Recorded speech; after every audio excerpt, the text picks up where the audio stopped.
मेरे प्यारे देशवासियों,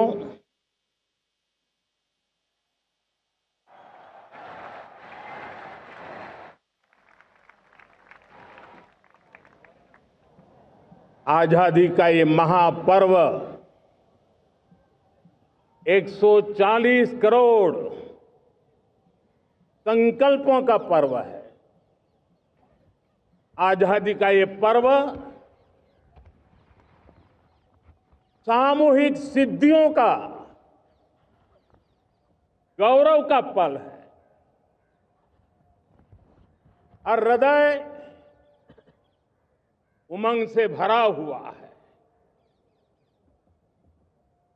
देश एकता की भावना को निरंतर मजबूती दे रहा है। 140 करोड़ देशवासी आज तिरंगे के रंग में रंगे हैं। हर घर तिरंगा,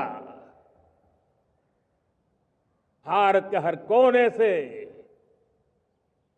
चाहे रेगिस्तान हो या हिमालय की चोटियां, समंदर के तट हो या घनी आबादी वाले क्षेत्र, हर तरफ से एक ही गुंज है, एक ही जयकारा है। हमारी प्राण से भी प्यारी मातृभूमि का जयगान है।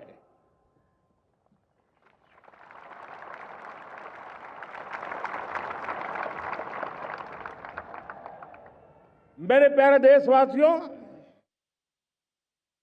सन 47 में अनंत संभावनाओं के साथ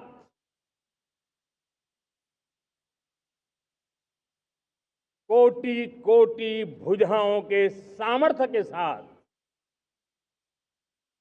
हमारा देश आजाद हुआ। देश की आकांक्षाएं उड़ाने भर रही थी, लेकिन चुनौतियां उससे भी कुछ ज्यादा थी। पूज्य बापू के सिद्धांतों पर चलते हुए संविधान सभा के सदस्यों ने एक बहुत ही महत्वपूर्ण दायित्व निभाया। भारत का संविधान गत 75 वर्ष से एक प्रकाश स्तंभ बन करके हमें मार्ग दिखाता रहा है। भारत के संविधान निर्माता अनेक विद महापुरुष डॉक्टर राजेंद्र प्रसाद, बाबा साहब आंबेडकर, पंडित नेहरू, सरदार वल्लभ भाई पटेल, डॉक्टर सर्वपल्ली राधाकृष्णन जी, इतना ही नहीं, हमारी नारी शक्ति का भी योगदान कम नहीं था। हंसा मेहता जी, दाक्षायणी, वेलायुधन जैसी विदुषियों ने भी भारत के संविधान को सशक्त करने में अपनी भूमिका निभाई थी। आज लाल किले की प्राचीर से देश का मार्गदर्शन करने वाले, देश को दिशा देने वाला संविधान के निर्माताओं को आदरपूर्वक नमन करता हूं।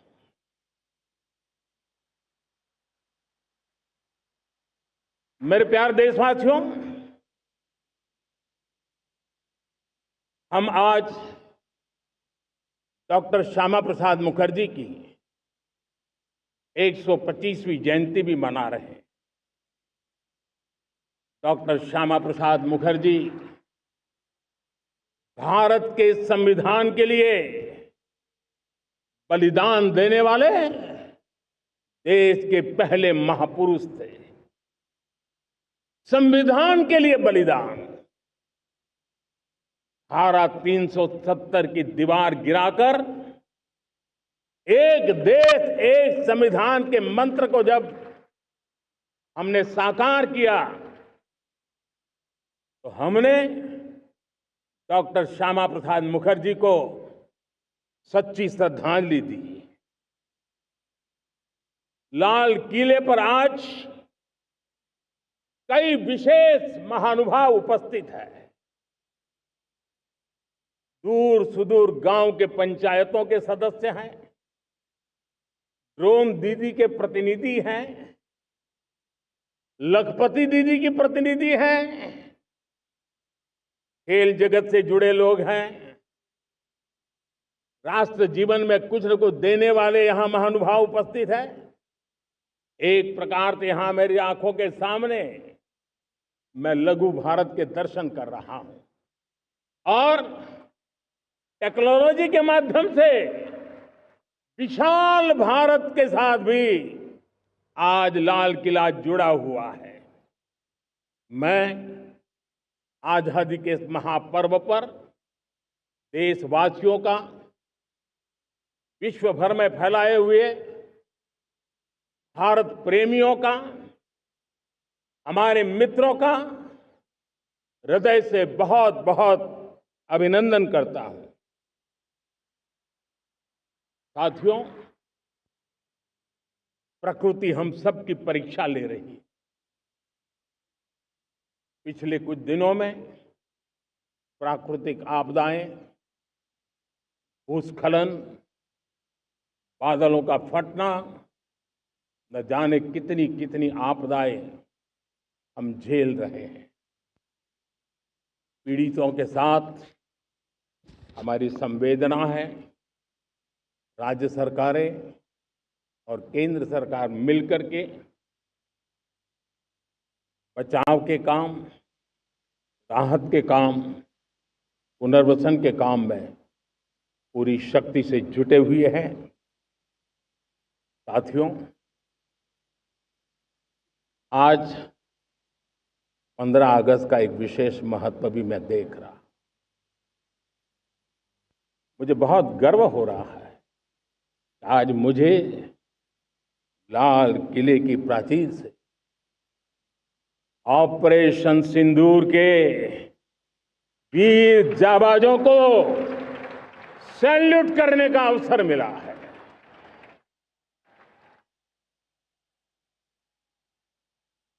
हमारे वीर जाबाज सैनिकों ने दुश्मनों को उनकी कल्पना से परे सजा दी है।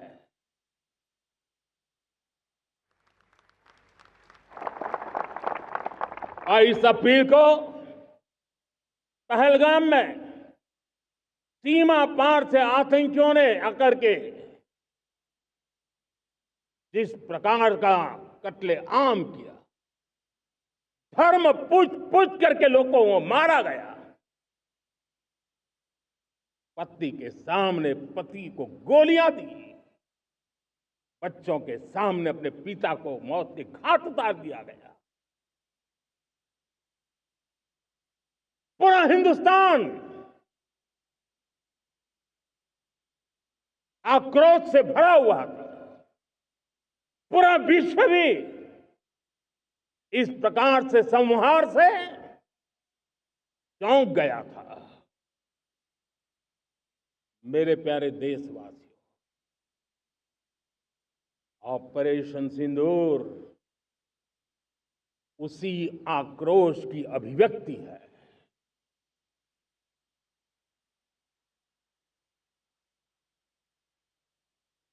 22 तारीख के बाद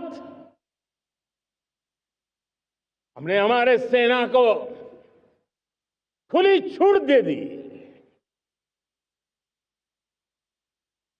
रणनीति वो तय करे, लक्ष्य वो तय करे, समय भी वो चुने।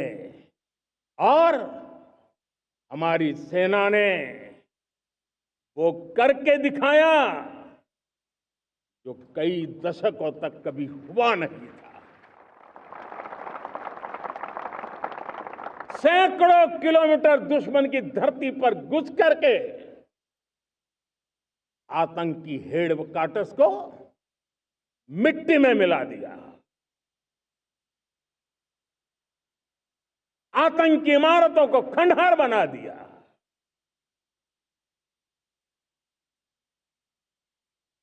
पाकिस्तान की नींद अभी भी उड़ी हुई है।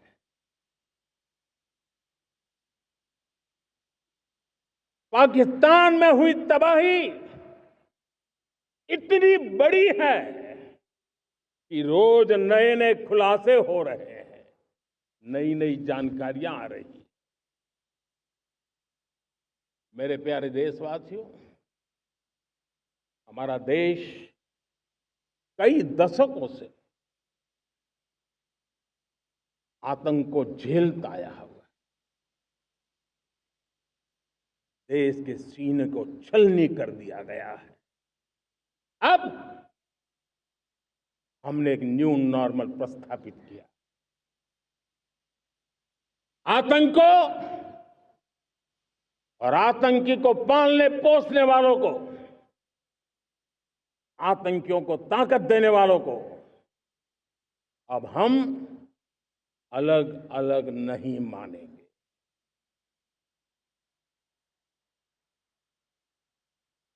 वो मानवता के समान दुश्मन है, उनके बीच कोई फर्क नहीं है। अब भारत ने तय कर लिया है कि न्यूक्लियर की धमकियों को अब हम सहने वाले नहीं हैं। न्यूक्लियर ब्लैकमेल लंबे अरसे से चलाया, अब वो ब्लैकमेल नहीं सहा जाएगा।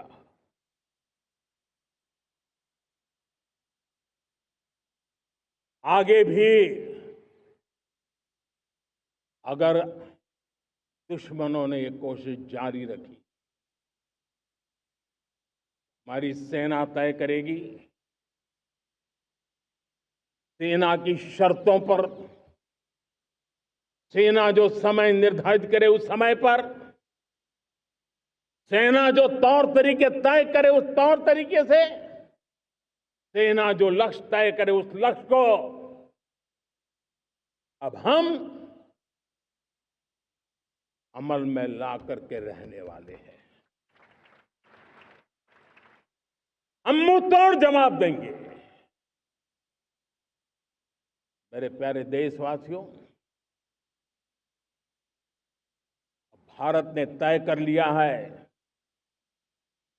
खून और पानी एक साथ नहीं बहेंगे।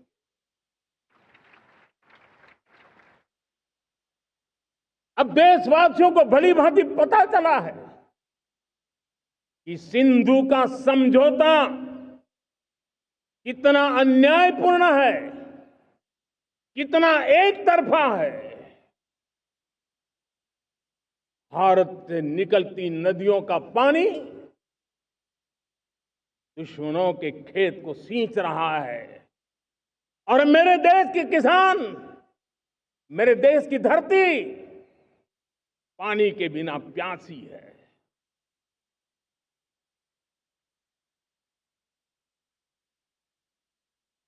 ये ऐसा समझौता था जिसने पिछले 7 दशक से मेरे देश के किसानों का अकल्पनीय नुकसान किया है।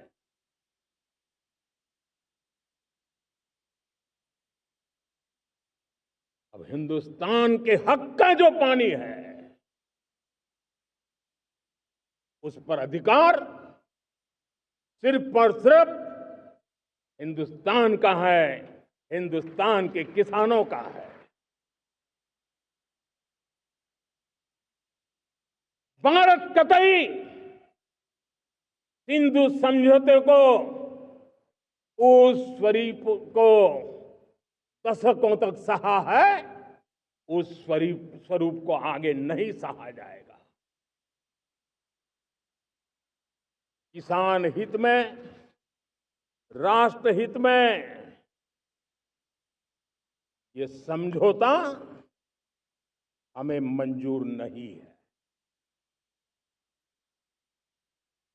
मेरे प्यारे देशवासियों,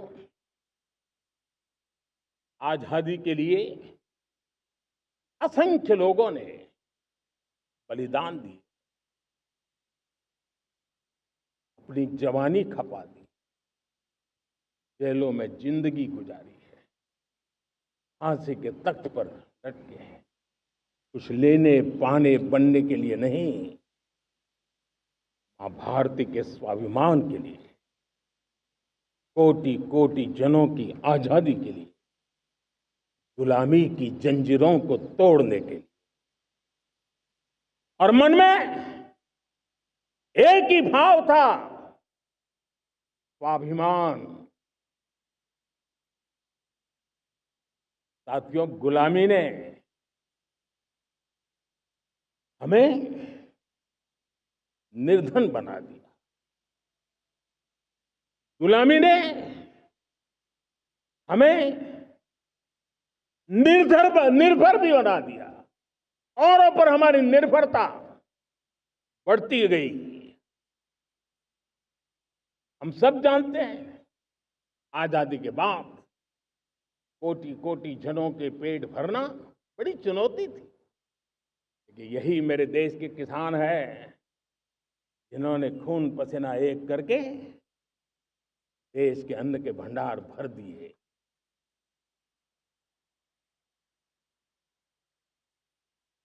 अनाज के संबंध में देश को आत्मनिर्भर बना दिया।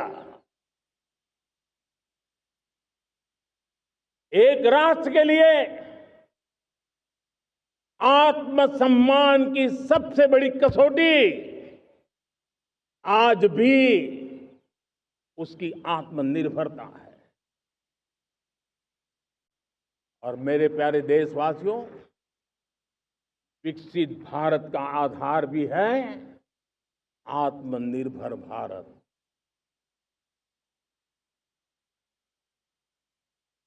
जो दूसरों पर ज्यादा निर्भर रहता है, उसकी आजादी पर उतना ही बड़ा प्रश्न चिन्ह लग जाता है।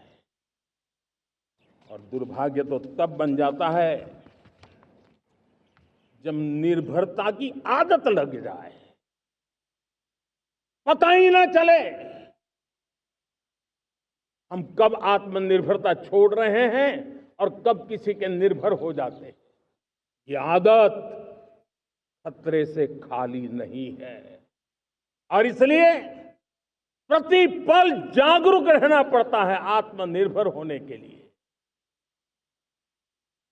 और मेरे प्यारे देशवासियों, आत्मनिर्भरता का नाता सिर्फ आयात और निर्यात, रुपये, पैसे, पाउंड, डॉलर यहां तक सीमित नहीं है। इतना सीमित अर्थ उसका नहीं है। आत्मनिर्भरता का नाता हमारे सामर्थ्य से जुड़ा हुआ है। और जब आत्मनिर्भरता खत्म होने लगती है तो सामर्थ्य भी निरंतर क्षीण होता जाता है। और इसलिए हमारे सामर्थ्य को बचाए रखने, बनाए रखने और बढ़ाए रखने के लिए आत्मनिर्भर होना बहुत अनिवार्य है। साथियों, हमने ऑपरेशन सिंदूर में देखा है मेड इन इंडिया की कमाल क्या थी। दुश्मन को पता तक न चला कि कौन से शस्त्रास्त्र है, ये कौन सा सामर्थ्य है जो पलक भर में उनको नष्ट कर रहा है। सोचिए, अगर हम आत्मनिर्भर होते न होते तो क्या ऑपरेशन सिंदूर इतनी त्वरित गति से हम कर पाते? पता नहीं कौन सप्लाई देगा नहीं देगा, साजो सामान मिलेगा नहीं मिलेगा, इसी की चिंता बनी रहती। लेकिन हमें मेड इन इंडिया की शक्ति हमारे हाथ में थी, सेना के हाथ में थी। इसलिए बिना चिंता, बिना रुकावट, बिना हिचकिचाहट हमारी सेना अपना पराक्रम करती रही। और ये पिछले 10 साल से लगातार डिफेंस के क्षेत्र में आत्मनिर्भरता पर हम एक मिशन लेकर के चले हैं, उसके नतीजे आज नजर आ रहे हैं। साथियों, मैं एक और विषय पर आपका ध्यान आकर्षित करना चाहता हूं। ये बात से कोई इनकार नहीं कर सकता कि 21वीं सदी टेक्नोलॉजी ड्रिवन सेंचुरी है। और जब टेक्नोलॉजी ड्रिवन है और इतिहास की तरफ नजर करें तो पता है, इतिहास गवाह है, जिन जिन देशों ने टेक्नोलॉजी में महारत हासिल की, वो देश विकास की ऊंचाइयों को पार कर गए, शिखर पर पहुंच गए। आर्थिक शक्ति नए पैमाने पर पहुंचती गई। हम जब टेक्नोलॉजी के अलग अलग आयामों की बात करते हैं तो मैं आपका ध्यान आकर्षित करता हूं सेमीकंडक्टर्स पे। उदाहरण के तौर पे बताता हूं, मैं यहां लाल किले से किसी सरकार की आलोचना करने के लिए खड़ा नहीं हुआ और नहीं मैं करना चाहता, लेकिन देश की युवा पीढ़ी को जानकारी होना भी उतना जरूरी है। हमारे देश में 50-60 साल पहले सेमीकंडक्टर को लेकर के फाइलें शुरू हुई। 50-60 साल पहले फैक्ट्री का विचार चालू हुआ। आप मेरे नौजवानों जानकर के हैरान हो जाएंगे, आज सेमीकंडक्टर जो पूरी दुनिया की एक ताकत बन गया है, 50-60 साल पहले वो विचार, वो फाइलें अटक गई, लटक गई, अटक गई। सेमीकंडक्टर के विचार की ही भ्रूण हत्या हो गई। 50-60 साल गवा दी। हमारे बाद कई देश सेमीकंडक्टर में आज महारत हासिल करके दुनिया में अपनी ताकत को प्रस्थापित कर रहे हैं। साथियों, आज हमने उस बोझ से मुक्त होकर के मिशन मोड में सेमीकंडक्टर के काम को आगे बढ़ा है। 6 अलग अलग सेमीकंडक्टर के यूनिट्स जमीन पर उतर रहे हैं। 4 नए यूनिट्स को हमने ऑलरेडी हरी झंडी दिखा दी है, ग्रीन सिग्नल दे दिया है। और देशवासियों और मेरे खास करके नौजवानों और विश्व भर में भारत की टेक्नोलॉजी की ताकत को समझने वाले लोगों को भी कहना चाहूंगा, इसी वर्ष के अंत तक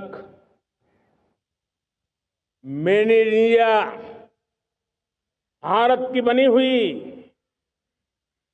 भारत में बनी हुई, भारत के लोगों द्वारा बनी हुई मेड इन इंडिया चिप्स बाजार में आ जाएगी।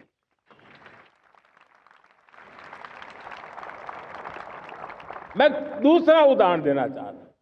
अब ऊर्जा के क्षेत्र में हम सब जानते हैं कि हम एनर्जी के लिए बहुत सारे देशों पर डिपेंडेंट है। पेट्रोल हो, डीजल हो, गैस हो, लाखों करोड़ रुपए हमें खर्च करके लाना पड़ता है। हमें इस संकट से देश को आत्मनिर्भर बनाना, ऊर्जा में आत्मनिर्भर बनाना बहुत जरूरी है।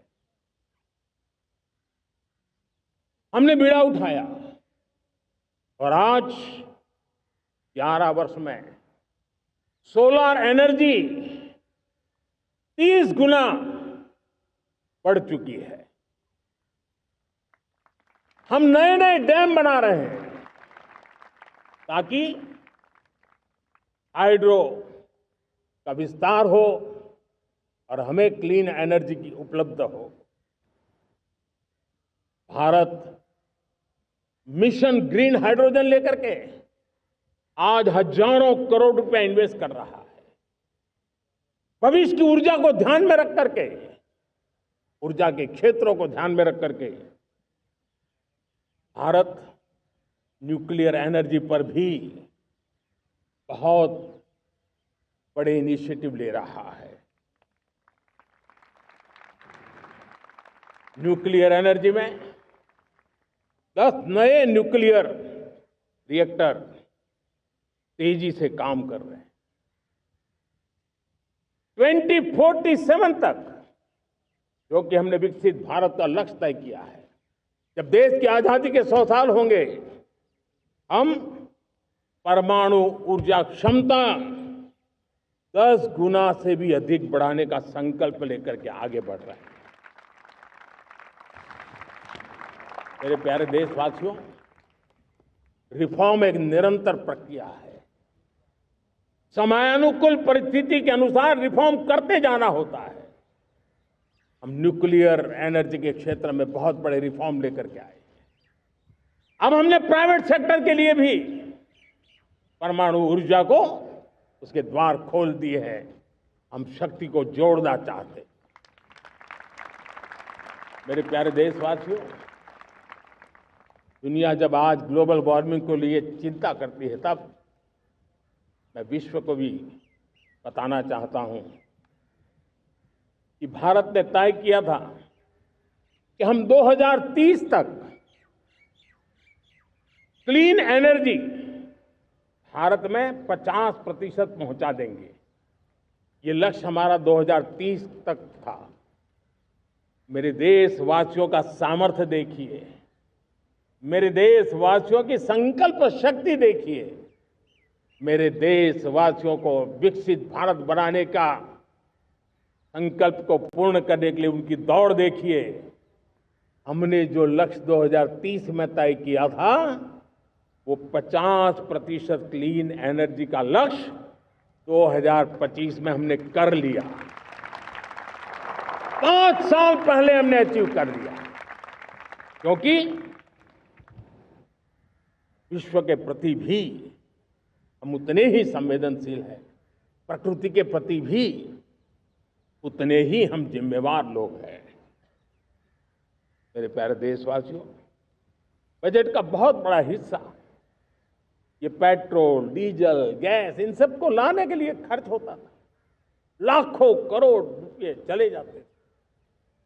अगर हम ऊर्जा में डिपेंडेंट न होते तो वो धन मेरे देश के नौजवानों के भविष्य के लिए काम आता।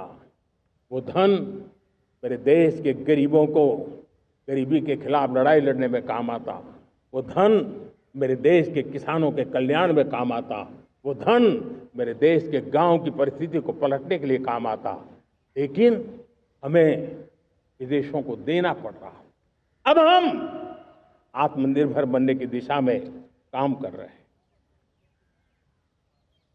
देश को विकसित बनाने के लिए हम अब समुद्र मंथन की तरफ भी जा रहे हैं।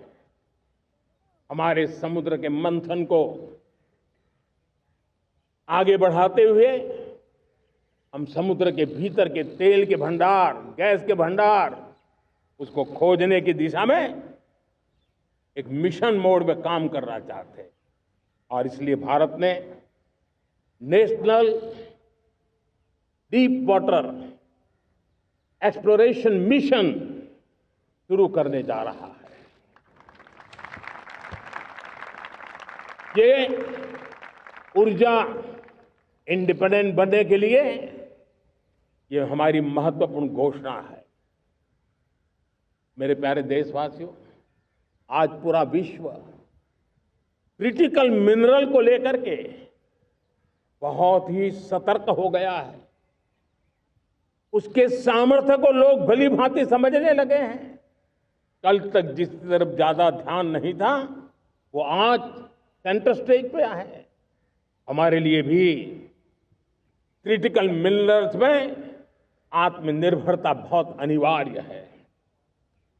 एनर्जी का सेक्टर हो, इंडस्ट्री का सेक्टर हो, रक्षा क्षेत्र हो, टेक्नोलॉजी के हर क्षेत्र हो, आज क्रिटिकल मिनरल्स की टेक्नोलॉजी के अंदर बहुत अहम भूमिका है। और इसलिए नेशनल क्रिटिकल मिशन हमने लॉन्च किया है। 1200 से अधिक स्थानों पर खोज का अभियान चल रहा है और हम क्रिटिकल मिनरल में भी आत्मनिर्भर बनने की दिशा में आगे बढ़ रहे हैं। मेरे प्यारे देशवासियों, स्पेस सेक्टर का कमाल तो हर देशवासी देख रहा, गर्व से भर जा रहा। और हमारे group captain Shubhanshu Shukla space station से लौट चुके हैं और आने वाले कुछ दिनों में वो भारत भी आ रहे हैं। हम स्पेस में भी अपने दम पर आत्मनिर्भर भारत गगनयान की तैयारी कर रहे हैं। हम अपने बलबूते पर हमारा अपना स्पेस स्टेशन बनाने की दिशा में हम काम कर रहे हैं। और पिछले दिनों स्पेस में जो रिफॉर्म किए गए, मुझे बहुत गर्व हो रहा है। मेरे देश के 300 से ज्यादा स्टार्टअप्स आप सिर्फ और सिर्फ स्पेस सेक्टर में काम कर रहे हैं और उन 300 स्टार्टअप में हजारों नौजवान पूरे सामर्थ्य के साथ जुटे हैं। ये है मेरे देश के नौजवानों की ताकत और ये है हमारे देश के नौजवानों के प्रति विश्वास। मेरे प्यारे देशवासियों, 140 करोड़ भारतवासी 2047 में जब आजादी के 100 साल होंगे, विकसित भारत के संकल्प को परिपूर्ण करने के लिए पूरी ताकत से जुटे हैं। इस संकल्प की पूर्ति के लिए भारत आज हर सेक्टर में आधुनिक इकोसिस्टम तैयार कर रहा है और आधुनिक इकोसिस्टम हर क्षेत्र में हमारे देश को आत्मनिर्भर बनाएगा। आज मेरा लाल किले की प्राचीर से मेरे देश के युवा वैज्ञानिकों को, मेरे टैलेंटेड यूथ को, मेरे इंजीनियर्स को और प्रोफेशनल्स को और सरकार के हर विभागों को भी मेरा आह्वान है, क्या हमारा अपना made in India fighter jets के लिए जेट इंजन हमारा होना चाहिए कि नहीं होना चाहिए?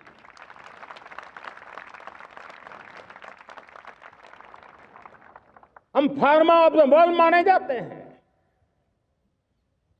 वैक्सीन में हम नए नए विक्रम स्थापित करते हैं, लेकिन क्या समय की मांग नहीं है? हम रिसर्च और डेवलपमेंट में और ताकत लगाएं, हमारे अपने पेटेंट हो,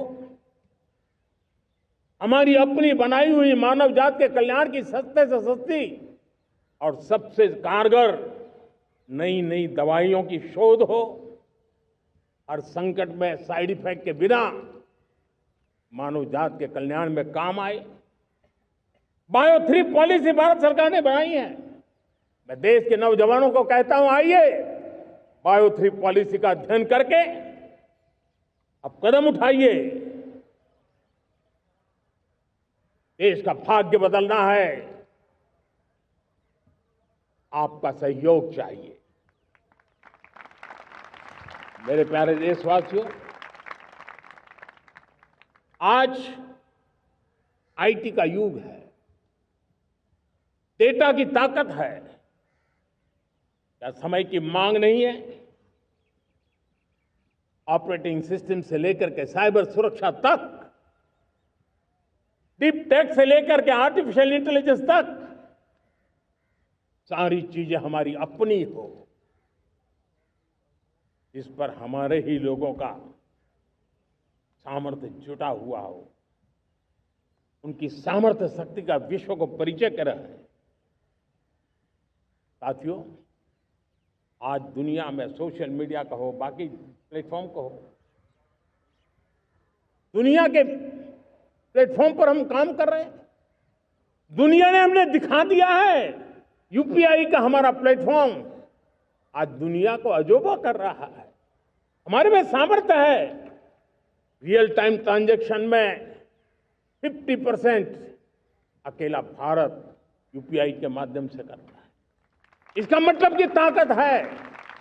क्रिएटिव वर्ल्ड हो, सोशल मीडिया हो, ये जितने भी प्लेटफॉर्म्स हैं, मेरे देश के नौजवानों में चुनौती करता हूं आपको, आइए हमारे अपने प्लेटफॉर्म क्यों ना हो, हम क्यों दूसरों पर निर्भर रहे, क्यों भारत का धन बाहर जाए। और मुझे आपके सामर्थ्य पर भरोसा है। मेरे प्यारे देशवासी, जैसे ऊर्जा के क्षेत्र में हम डिपेंडेंट हैं, वैसा ही देश का दुर्भाग्य है कि फर्टिलाइजर, उसमें भी हमें दुनिया पर निर्भर रहना पड़ता है। मेरे देश के किसान भी फर्टिलाइजर का सही उपयोग कर करके धरती माता की सेवा कर सकते हैं। अनाप शनाप उपयोग से भी धरती मां को बहुत नुकसान पहुंचा रहे हैं। लेकिन साथ साथ मैं देश के नौजवानों को कहना चाहता हूं, देश के उद्योग जगत को कहना चाहता हूं, देश के प्राइवेट सेक्टर को कहना चाहता हूं, आइए हम फर्टिलाइजर के भंडार भर दें, हम नए नए तौर तरीके खोजें और भारत की आवश्यकता के अनुसार हम अपना फर्टिलाइजर तैयार करें। हम औरों पर निर्भर न रहे। साथियों, आने वाला युग ईवी का है। अब ईवी बैटरी क्या हम नहीं बनाएंगे? हम निर्भर रहेंगे? सोलर पैनल की बात हो, इलेक्ट्रिक व्हीकल्स के लिए जिन जिन चीजों की आवश्यकताएं हैं, वो हमारी अपनी होनी चाहिए। साथियों, मैं ये इसलिए कहने की हिम्मत करता हूं, क्यों? क्योंकि मुझे देश के नौजवानों के सामर्थ्य पर भरोसा है। और भरोसा सिर्फ वो मेरे देश के नौजवान हैं इतने मात्र से नहीं है। कोविड के समय हम बहुत सारी चीजों पर निर्भर थे। तो मेरे देश के नौजवानों को कहा गया कि वैक्सीन हमारी अपनी चाहिए, देश ने करके दिखाया। कोविन प्लेटफॉर्म हमारा अपना होना चाहिए, देश ने करके दिखाया। करोड़ों करोड़ों लोगों की जिंदगी बचाने का काम हमने किया है। वही स्पिरिट, वही जज्बा हमें जीवन के हर क्षेत्र में आत्मनिर्भर बनने के लिए अपना सब कुछ देना है। अपना जो बेस्ट है वो हमें दे करके रहना है। साथियों, पिछले 11 साल में एंटरप्रेन्योरशिप, उद्यमशीलता को बहुत बड़ी ताकत मिली। आज लाखों स्टार्टअप्स टियर 2, टियर 3 सिटी में देश की अर्थशक्ति को, देश के इनोवेशन को ताकत दे रहे हैं।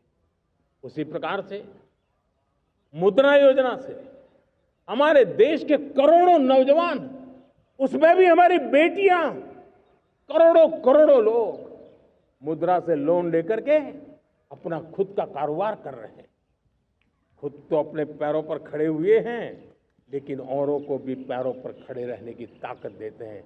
वे भी एक प्रकार से हर व्यक्ति को आत्मनिर्भर बनाने का अवसर दे रही है। मेरे साथियों, विमेन सेल्फ हेल्प ग्रुप, किसी का ध्यान नहीं था। पिछले 10 साल में विमेन सेल्फ हेल्प ग्रुप ने कमाल करके दिखाया। आज उनके प्रोडक्ट दुनिया के बाजार में जाने लगे हैं। लाखों करोड़ों का कारोबार हमारे विमेन सेल्फ हेल्प ग्रुप करते हैं। मैंने एक बार मन की बात में खिलौने की बात कही थी। हम करोड़ों करोड़ रुपए के खिलौने विदेश से लाते थे। मैंने ऐसे ही मन की बात में कहा, करे मेरे देश के नौजवानों, ऐसा भी करें नहीं क्या, किलो भी बाहर जाएंगे। और आज मैं गर्व से कहता हूं कि मेरा देश खिलौने एक्सपोर्ट करने लग गया है। यानी देश के सामर्थ्य को हर प्रकार के अवसर मिले, हर रुकावटों से मुक्ति मिले, उसको सर्वाधिक करने के लिए प्रेरित किया जाए। देश कर सकता है। मैं देश के युवाओं से कहता हूं, आइए आप इनोवेटिव आइडियाज लेकर के, आपके आइडियाज को मरने मत देना दोस्तों। आज का आपका आइडिया हो सकता है आने वाली पीढ़ी का भविष्य बना सकता है। मैं आपके साथ खड़ा हूं, मैं आपके लिए काम करने के लिए तैयार हूं, आपका साथी बन के काम करने तैयार हूं। आप आइए, हिम्मत जुटाइए, इनिशिएटिव लीजिए। जो युवा मैन्युफैक्चरिंग के बारे में सोचते हैं, आइए आगे बढ़िए।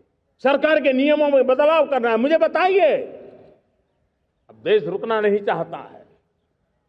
2047 दूर नहीं है, एक एक पल की कीमत है और हम एक भी पल गंवाना नहीं चाहते दोस्तों।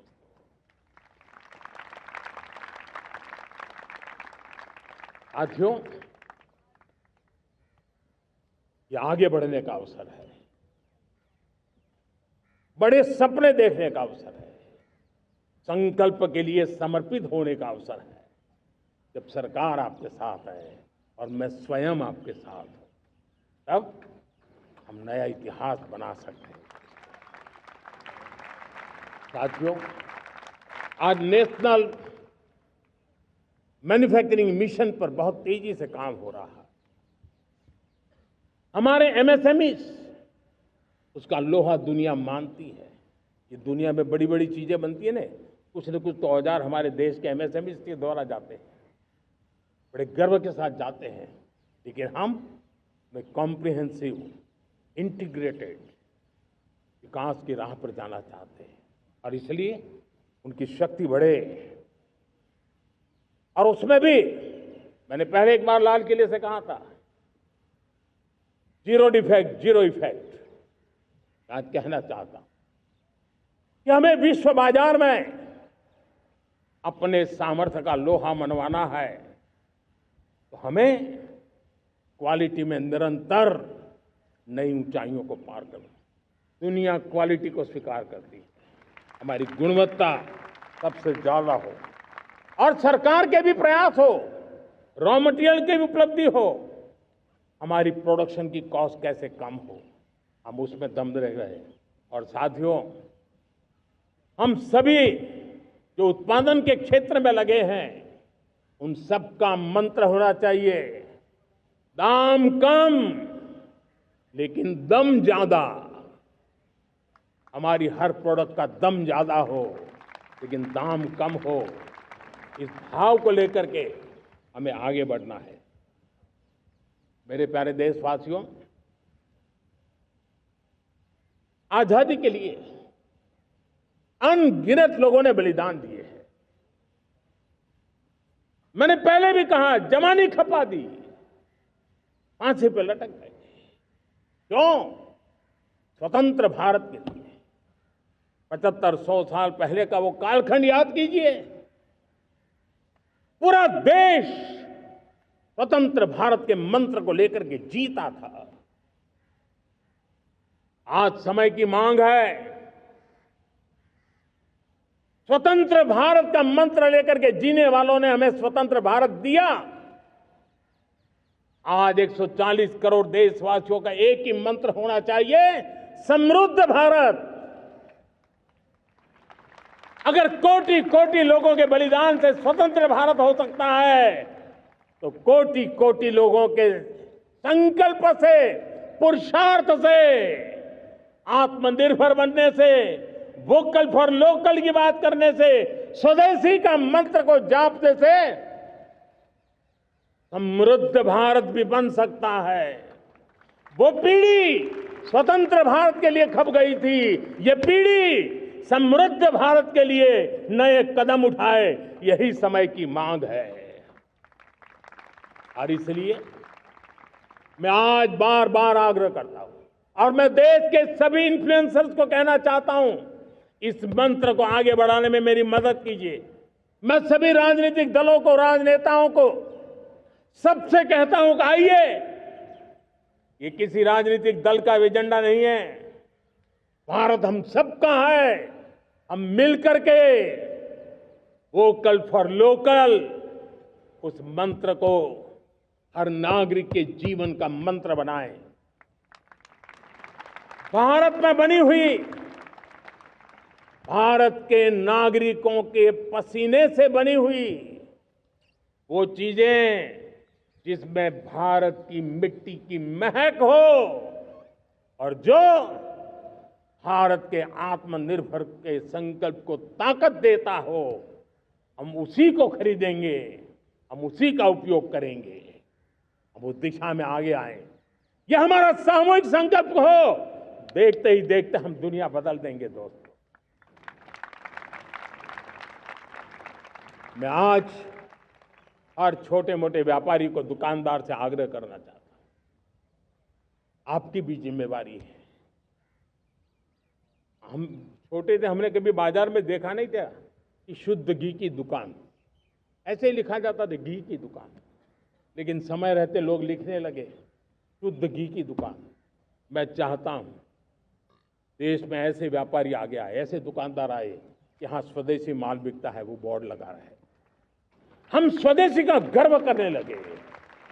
हम स्वदेशी मजबूरी में नहीं, मजबूती के साथ उपयोग करेंगे, मजबूती के लिए उपयोग करेंगे और जरूरत पड़ी तो औरों को मजबूर करने के लिए उपयोग करेंगे। ये हमारी ताकत होनी चाहिए, ये हमारा मंत्र होना चाहिए। मेरे प्यारे देशवासियों,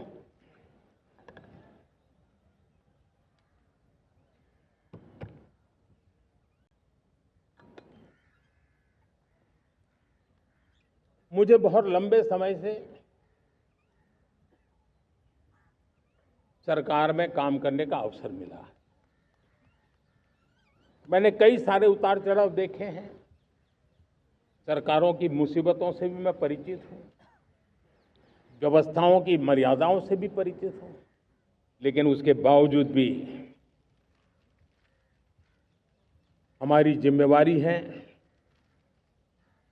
कि हम किसी की लकीर को छोटी करने में अपनी ताकत बर्बाद न करें। मैं बड़े अनुभव से कहता हूं, किसी दूसरे की लकीर छोटी करने के लिए अपनी ऊर्जा हमें नहीं खपानी है। हमें पूरी ऊर्जा के साथ हमारी लकीर को लंबा करना है।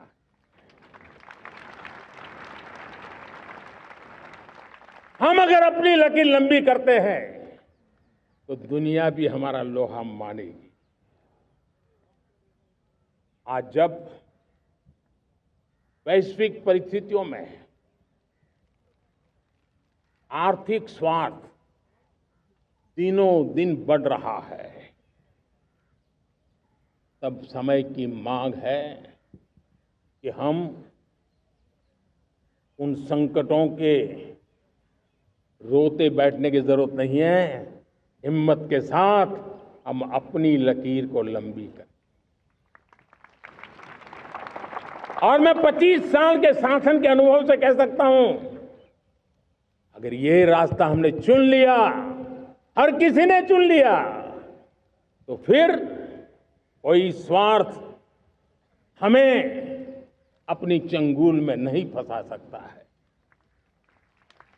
मेरे प्यारे देशवासियों, बीता दशक रिफॉर्म, परफॉर्म, ट्रांसफॉर्म कर रहा है, लेकिन अब हमें और नई ताकत से जुड़ना है। पिछले दिनों हमने कई रिफॉर्म्स किए। एफडीआई हो, इंश्योरेंस कंपनी की बात हो, विश्व की यूनिवर्सिटीज को भारत के अंदर स्थान देने की बात हो, कई रिफॉर्म्स किए हैं। 40,000 से ज्यादा अनावश्यक कंप्लायंसेस को हमने खत्म किया है। इतना ही नहीं, 1500 से अधिक पुराने कानून जो बाबा आदम के जमाने के थे, उन सबको हमने खत्म कर दिया है। हमने दर्जनों कानूनों को सरल करने के लिए संसद में जाकर के जनता के हितों को सर्वोपरि रख करके बदलाव किए हैं। इस बार भी हो हल्ला के बीच लोगों तक बात पहुंची नहीं होगी, लेकिन एक बहुत बड़ा रिफॉर्म इनकम टैक्स एक्ट में हुआ है। करीब 280 से ज्यादा धाराएं हमने समाप्त करने का निर्णय किया है। और साथियों, सिर्फ आर्थिक मोर्चे पर ही रिफॉर्म नहीं, हमने नागरिक के जीवन को भी आसान बनाने के लिए रिफॉर्म किए। इनकम टैक्स रिफंड की बात हो, रिफॉर्म का परिणाम है। फेसलेस असेसमेंट की बात हो, रिफॉर्म का परिणाम है। 12 लाख तक आज इनकम टैक्स से मुक्ति दे देना, देश का जो भविष्य बनाने में उत्सुक है, ऐसा मेरा मध्यम वर्ग का परिवार आज खुला नहीं समा रहा है। कभी किसी ने सोचा नहीं था कि 12 लाख रुपए तक का इनकम टैक्स पर जीरो कर दिया जाएगा। आज कर लिया है। जब देश का सामर्थ्य बढ़ता है तो देशवासियों को लाभ मिलता है। अंग्रेजों के जमाने से दंड संहिता में हम दबे पड़े थे। दंड का भय दिखा करके जीवन चल रहा था। 75 साल आजादी के ऐसे ही गए। हमने दंड संहिता को खत्म कर दिया, न्याय संहिता को ले आए हैं। न्याय संहिता में भारत के नागरिक के प्रति विश्वास का भाव है। भारत के नागरिक के अंदर अपनेपन का भाव है, संवेदनशीलताओं से भरा हुआ है। हमने रिफॉर्म की यात्रा को तेज करने के लिए बीड़ा उठाया। हम बहुत तेजी से आगे बढ़ना चाहते हैं। मैं चाहता हूं देशवासियों, देश के लिए कर रहा हूं, मैं मेरे लिए नहीं कर रहा हूं, किसी का बुरा करने के लिए नहीं कर रहा हूं। मेरे राजनीतिक दल, मेरे प्रतिस्पर्धी साथी भी देश की इस उज्जवल भविष्य के लिए आगे आए, हमारा साथ दें। स्ट्रक्चरल रिफॉर्म्स की बात हो, रेगुलेटरी रिफॉर्म्स की बात हो, पॉलिसी रिफॉर्म की चर्चा हो, प्रोसेस रिफॉर्म की चर्चा हो, प्रोसीड्यूरल रिफॉर्म्स करने की जरूरत हो, हर प्रकार के रिफॉर्म्स ये आज हमने मकसद बना करके चले हैं। और मेरे प्यारे देशवासियों, नेक्स्ट जनरेशन रिफॉर्म्स के लिए हमें एक टास्क फोर्स गठित करने का निर्णय किया है। ये टास्क फोर्स समय सीमा में इस काम को पूरा करे। वर्तमान नियम, कानून, नीतियां, रीतियां 21वीं सदी के अनुकूल, वैश्विक वातावरण में अनुकूल और भारत को 2047 में विकसित राष्ट्र बनाने के संदर्भ में नए सिरे से तैयार हो और उसका समय सीमा में अपना कार्य पूरा करने के लिए इस टास्क फोर्स की रचना की है। साथियों, ये रिफॉर्म के कारण जो नए लोग अपना भविष्य बनाने चाहते हैं उनको तो हिम्मत मिलेगी। हमारे स्टार्टअप्स हो, हमारे लघु उद्योग हो, हमारे गृह उद्योग हो, उन लोग उद्यमियों को उनकी कंप्लायंस कॉस्ट बहुत कम हो जाएगी और उसके कारण उनको एक नई ताकत मिलेगी। जो एक्सपोर्ट की दुनिया में उनको लॉजिस्टिक सपोर्ट के कारण, व्यवस्थाओं में बदलाव के कारण उनको एक बहुत बड़ी ताकत मिलेगी। साथियों, ऐसे ऐसे कानून हैं हमारे देश में। छोटी छोटी चीजों के लिए जेल में डालने के कानून है। आप हैरान हो जाएंगे, किसी ने नजर नहीं दौड़ाई। मैं पीछे लगा हूं, ये मेरे देश के नागरिकों को जेल में बंद करने वाले जो अनावश्यक कानून है वो खत्म होने चाहिए। हम संसद में पहले भी बिल लाए थे, इस बार भी लेके आए हैं। साथियों, इस दिवाली में आपकी डबल दिवाली का काम मैं करने वाला हूं। इस दिवाली में आपको एक बहुत बड़ा तोहफा देशवासियों को मिलने वाला है। पिछले 8 साल से हमने जीएसटी का बहुत बड़ा रिफॉर्म किया। पूरे देश में टैक्स के बर्डन को कम किया, टैक्स की व्यवस्थाओं को सरल किया और 8 साल के बाद समय की मांग है कि हम एक बार उसको रिव्यू करें।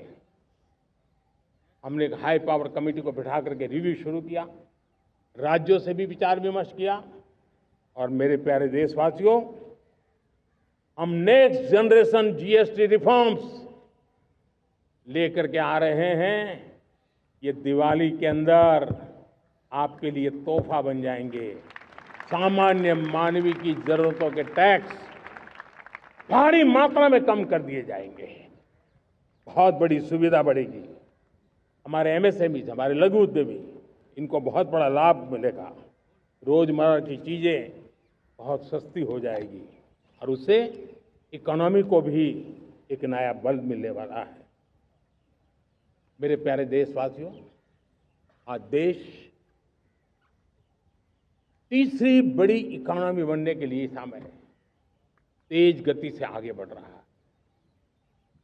हम दरवाजे खटखटा रहे हैं और बहुत तेजी से हम उसको अचीव भी कर लेंगे।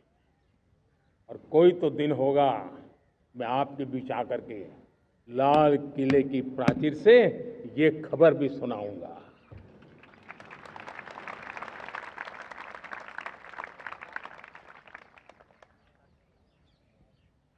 आज भारत की अर्थव्यवस्था और आर्थिक स्थिति को लेकर पूरी दुनिया आश्वस्त है। इतनी अस्थिरता के बीच आशा की किरण बना हुआ है भारत का फाइनेंशियल डिसिप्लिन,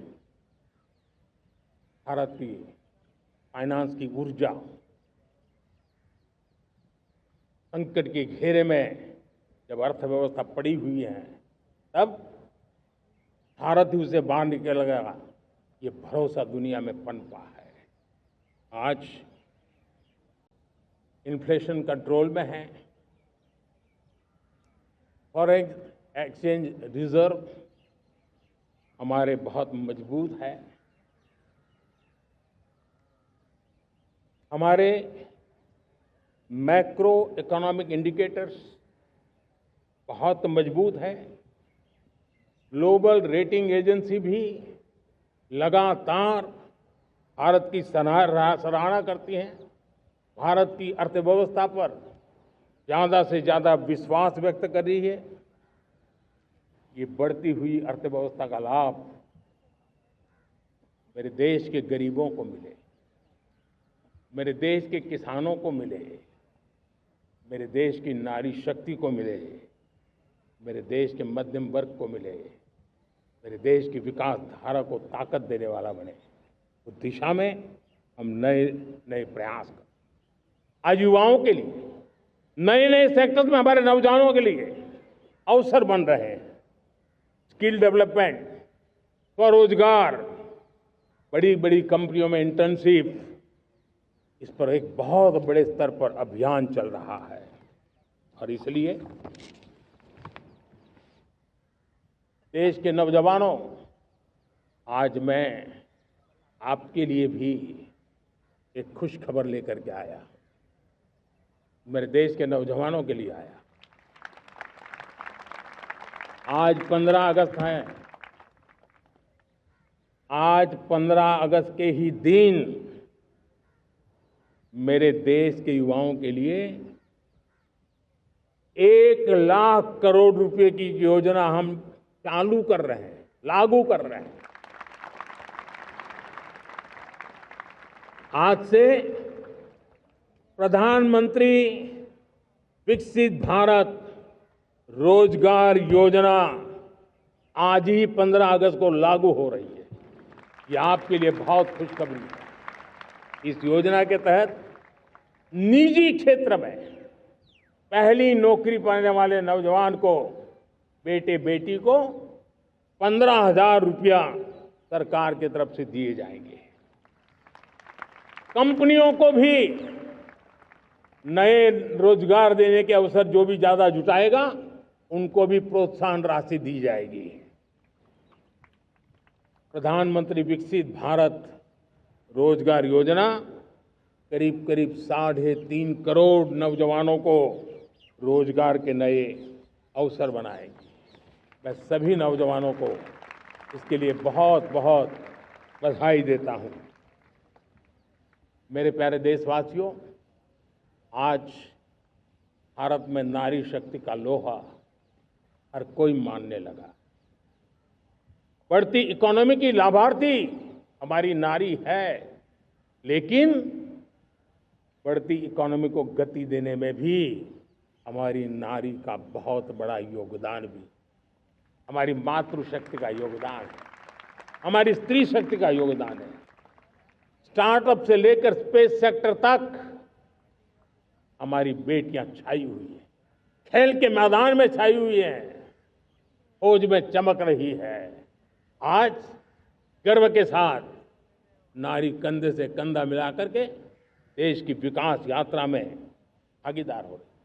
देश गर्व से भर गया जब एनडीए की विमेन कैडेट्स, उनका पहला पास आउट हुआ था। पूरा देश गर्व से भर गया था। सारे टीवी चैनल उसी के पीछे लगे हुए थे। कितने बड़े गौरव की पल थी। Self help group, 10 crore self help group की बहनें क्या कमाल कर रही है। नमो ड्रोन दीदी नारी शक्ति की एक नई पहचान बनी। गांव में मुझे एक बहन मिली, वो कहती मुझे अब तो गांव वाले पायलट कह करके बुलाते हैं। बड़े गर्व से कह रहे थे। ज्यादा पढ़ी लिखी नहीं थी, लेकिन उसका रतबा पैदा हुआ है। साथियों, हमने 3 करोड़ महिलाओं को लखपति दीदी बनाने का संकल्प लिया था। 3 करोड़। और मुझे आज संतोष है कि हम तेज गति से काम कर रहे हैं। समय से पहले 3 करोड़ का लक्ष्य पार कर लेंगे। और आज मैं खुशी से देश को बताना चाहता हूं कि मेरे नारी शक्ति का सामर्थ्य देखिए। देखते ही देखते 2 करोड़ महिलाएं लखपति दीदी बन चुकी है। आज कुछ लखपति दीदी हमारे सामने बैठी है।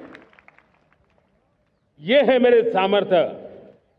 और मेरा विश्वास है दोस्तों, भारत की विकास यात्रा में उनकी भागीदारी बढ़ने वाली है।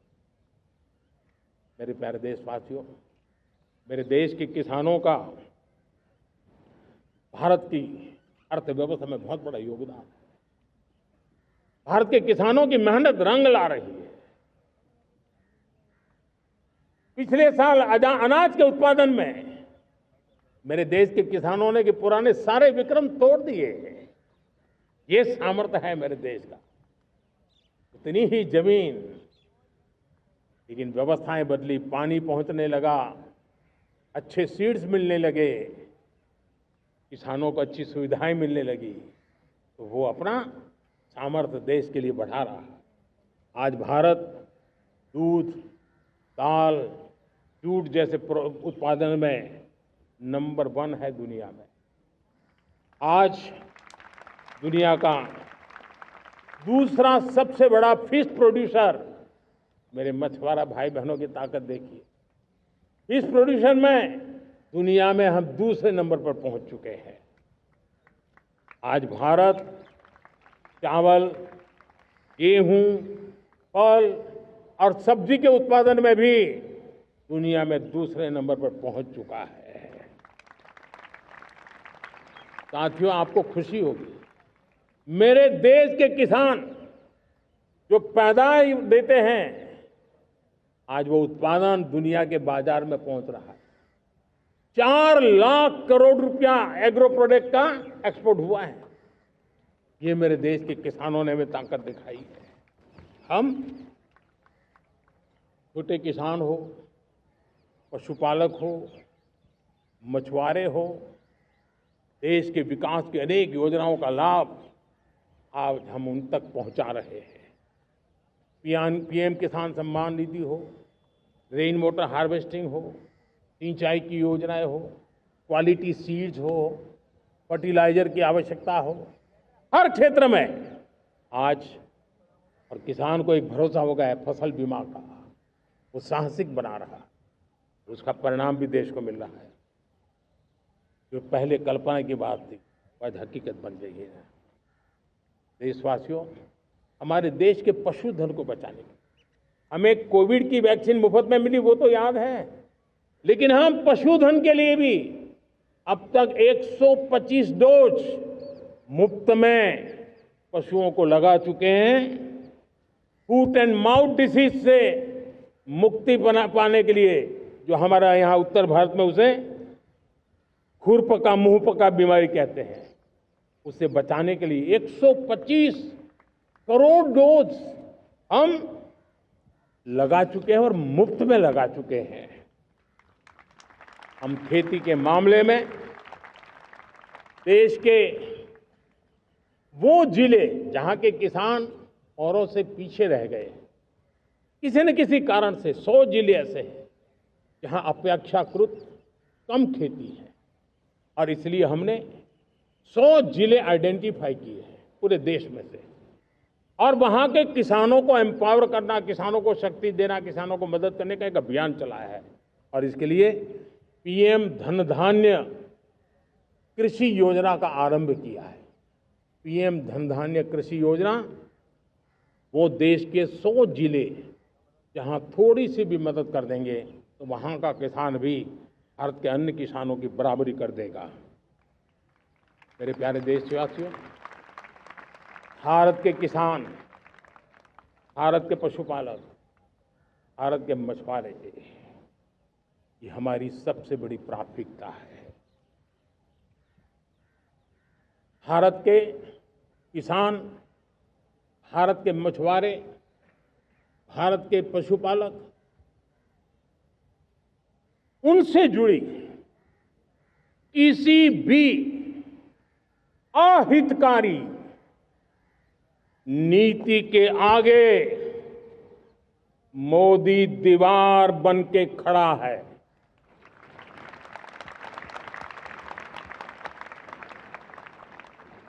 भारत अपने किसानों, अपने पशुपालकों, अपने मछुआरों के संबंध में कभी भी कोई समझौता नहीं स्वीकार करेगा।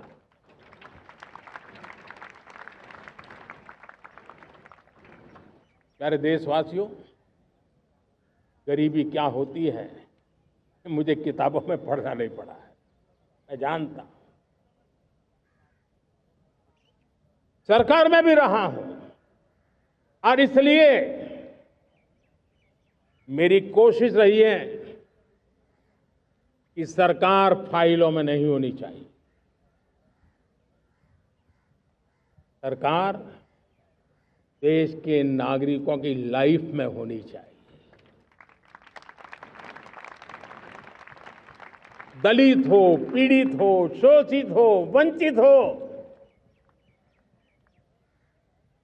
उनके लिए सकारात्मक रूप से सरकारें प्रोएक्टिव हो, सरकारें प्रो पीपल हो, उस दिशा में हम निरंतर प्रयास कर रहे हैं। समाज के हर जरूरत व्यक्ति के लिए, कुछ लोगों को लगता है कि सरकार की योजनाएं पहले भी आती थी, जी नहीं, हम सरकार की योजनाओं को जमीन पर उतार रहे हैं, सैचुरेशन पर बल देते हैं, और सामाजिक न्याय का अगर कोई सच्चा एजुकेशन है तो सैचुरेशन में है, जिसमें कोई हकदार छूटे नहीं, हकदार के घर तक सरकार जाए और उसे अपना हक की चीजें मिले, उसके लिए हम काम कर रहे हैं। जनधन अकाउंट जब खोले गए ना, वो सिर्फ बैंक का अकाउंट था ऐसा नहीं है, उसे एक स्वाभिमान मिला था कि बैंक के दरवाजे मेरे लिए भी खुलते हैं, मैं भी बैंक के दरवाजे में जाकर के टेबल पे हाथ रख करके बात कर सकता हूं। ये विश्वास हमने जगाया है। आयुष्मान भारत ने बीमारी को सहने की आदत से मुक्ति दिलाने का और उनको अच्छे स्वास्थ्य के लिए मदद करने का काम और जब हम वरिष्ठ नागरिकों को 5 लाख रुपए से ज्यादा मदद कर करके उनके आरोग्य की चिंता करते हैं, आज पीएम आवास 4 करोड़ गरीबों को घर मिलना मतलब जिंदगी के नए सपने वहां सजते हैं। वो सिर्फ 4 दीवारें नहीं है दोस्तों। रेहड़ी पटरी वालों के लिए पीएम स्वनिधि योजना, जो कभी ब्याज के चक्कर में फंसा रहता था, आज पीएम स्वनिधि से रेहड़ी पटरी वाला भी, और आपने देखा वो यूपीआई से पैसे लेता है, यूपीआई से पैसे देता है। ये बदलाव आखिरी व्यक्ति तक चिंता, लोगों की लाइफ में सरकार होनी चाहिए। उसी के कारण ये जमीन से जुड़ी योजनाएं बनती हैं और जमीन से जुड़ी योजनाएं जमीन पर उतरती हैं और जमीन से उतरी हुई योजनाएं जीवन में बदलाव लाने का एक सशक्त माध्यम बन जाती हैं। एक समय था, गरीब हो, पीड़ित हो, आदिवासी, वंचित हो, दिव्यांग हो, हमारी विधवा माताएं बहनें हो, अपने हक के लिए दर दर भटकते रहते थे। सरकारी दफ्तरों में चक्कर लगाते लगाते जिंदगी पूरी हो जाती। आज सरकार आपके दरवाजे पर आती है, सैचुरेशन के अप्रोच को लेकर के आती है। करोड़ों लाभार्थियों को सरकारी योजनाओं का लाभ मिल रहा है। डायरेक्ट बेनिफिट ट्रांसफर एक बहुत बड़ा क्रांतिकारी काम हुआ है। साथियों, गरीबी हटाओ के नारे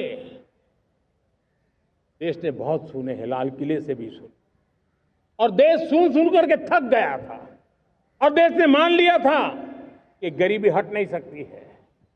लेकिन जब हम योजनाओं को गरीब के घर तक ले जाते हैं, विश्वास को गरीब के मन में हम पैदा करते हैं, तब मेरे देश के 25 करोड़ गरीब गरीबी को परास्त कर करके, गरीबी से बाहर निकल करके एक नया इतिहास बनाते हैं। आज 10 करोड़ गरीब और 10 वर्ष में 25 करोड़ से ज्यादा गरीब गरीबी को परास्त कर करके गरीबी से बाहर निकले हैं और एक नियो मिडिल क्लास तैयार हुआ है।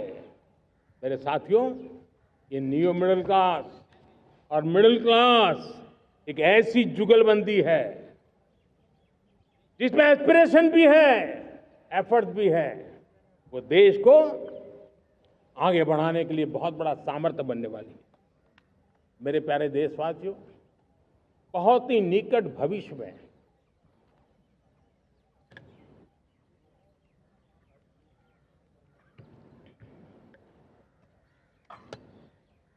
मेरे प्यारे देशवासियों, बहुत ही निकट भविष्य में महान समाज सुधारक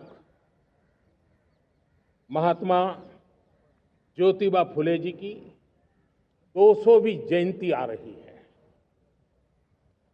हम उस जयंती के समारोह शुरू करने जा रहे हैं और महात्मा ज्योतिबा फुले के सिद्धांत, उन्होंने जो मंत्र दिए, उसमें हमारे लिए प्रेरणा है। पिछड़े को प्राथमिकता, पिछड़े को प्राथमिकता देते हुए हम परिवर्तन की ऊंचाइयों को प्राप्त करना चाहते हैं।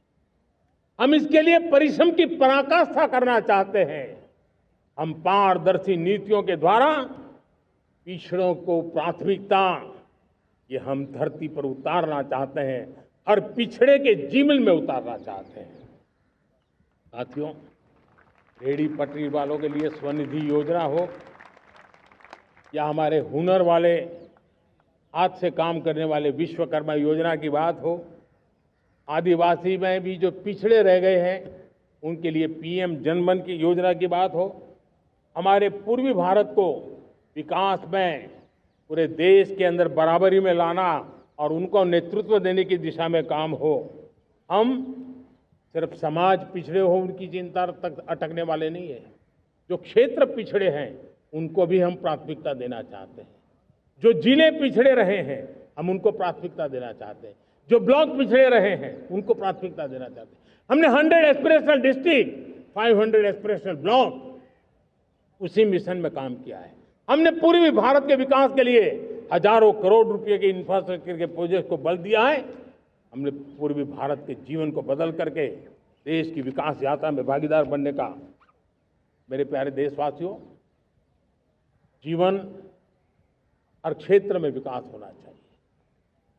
विकास के लिए खेल का भी महत्व होता है। और मुझे खुशी है कि एक जमाना था जहाँ बच्चे खेल में अगर समय लगाते तो माँ बाप ज़्यादा पसंद नहीं करते थे। आज एकदम से उलट गया है। अगर बच्चे खेलकूद में आगे आते हैं, रुचि लेते हैं, तो माँ बाप गर्व से भर जाते हैं। मैं इसे एक शुभ संकेत मानता हूँ। मेरे देश के परिवार के अंदर खेल को प्रोत्साहन का वातावरण मैं देखता हूँ, मेरा मन गर्व से भर जाता है। मैं इसे देश के भविष्य के लिए बहुत शुभ संकेत मानता हूँ। और साथियों, इस खेल को बढ़ावा देने के लिए हमने नेशनल स्पोर्ट्स पॉलिसी, कई दशकों के बाद हम देश में खेलो भारत नीति को लेकर के आए हैं, ताकि एक खेल जगत का सर्वांगीण विकास का प्रयास हो। स्कूल से लेकर के ओलंपिक तक हम एक पूरा इकोसिस्टम डेवलप करना चाहते हैं, चाहे कोचिंग की व्यवस्था हो, फिटनेस की बात हो, खेल के मैदान हो, खेल की व्यवस्थाएं हो, खेल के लिए आवश्यक साधन हो, लघु उद्योगों को भी खेल के साधन बनाने में मदद करने की बात हो। यानी एक प्रकार से पूरा इकोसिस्टम हम दूर दराज के बच्चों तक पहुंचाना चाहते हैं। लेकिन साथियों, जब मैं फिटनेस की बात करता हूं, जब मैं खेलकूद की बात करता हूं, तब मैं एक चिंता भी आपके सामने रखना चाहता हूं। हमारे देश के हर परिवार को चिंता करनी चाहिए। मोटापा हमारे देश के लिए बहुत बड़ा संकट बनता जा रहा है। आने वाले वर्षों में लोग, जो पंडित लोग हैं वो कहते हैं, जो जानकार लोग कहते हैं, हर तीसरे व्यक्ति में एक व्यक्ति मोटापे का शिकार होगा। हमें मोटापे से बचना है, ओबेसिटी से बचना है। और इसलिए मैंने बाकी सब करना पड़ेगा, लेकिन एक छोटा सा सुझाव दिया था कि परिवार तय करे कि जब खाने का तेल घर में आएगा 10% कम ही आएगा और 10% कम ही उपयोग करेंगे, और हम ओबेसिटी के खिलाफ लड़ाई को जीतने की दिशा में हम अपना योगदान देंगे।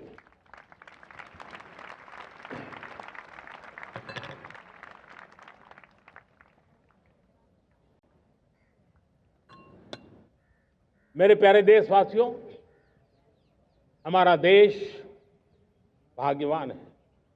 हजारों साल की विरासत के हम धनी हैं, और वो हमें निरंतर ऊर्जा मिलती है, प्रेरणा मिलती है, त्याग और तपस्या की राह मिलती है।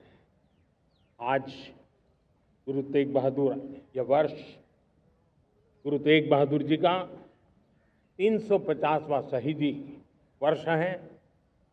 देश की संस्कृति की रक्षा, भारत के मूल्यों की रक्षा के लिए उन्होंने अपना सब कुछ न्योछावर कर दिया। मैं आज उनको नमन करता हूं। साथियों, हमारी संस्कृति की ताकत हमारी विविधता है। हम विविधता को सेलिब्रेट करना चाहते हैं। हम विविधता को सेलिब्रेट करने की आदत बनाना चाहते हैं।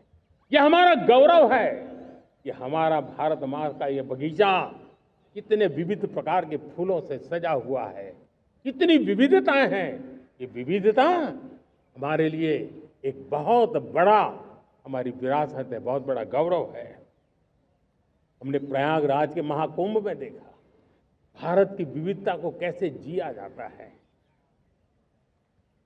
एक स्थान पर करोड़ों लोग, एक ही भाव, एक ही प्राण, एक ही प्रयास, दुनिया के लिए बहुत बड़ा अजूबा है। महाकुंभ की वो सफलता भारत की एकता की, भारत के सामर्थ्य की दुहाई देती है। साथियों, हमारा देश भाषाओं की विविधता से बहुत ही भरा हुआ है, पुलकित है। और इसीलिए हमने मराठी, असमिया, बांग्ला, पाली, प्राकृत को क्लासिकल लैंग्वेज का दर्जा दिया है।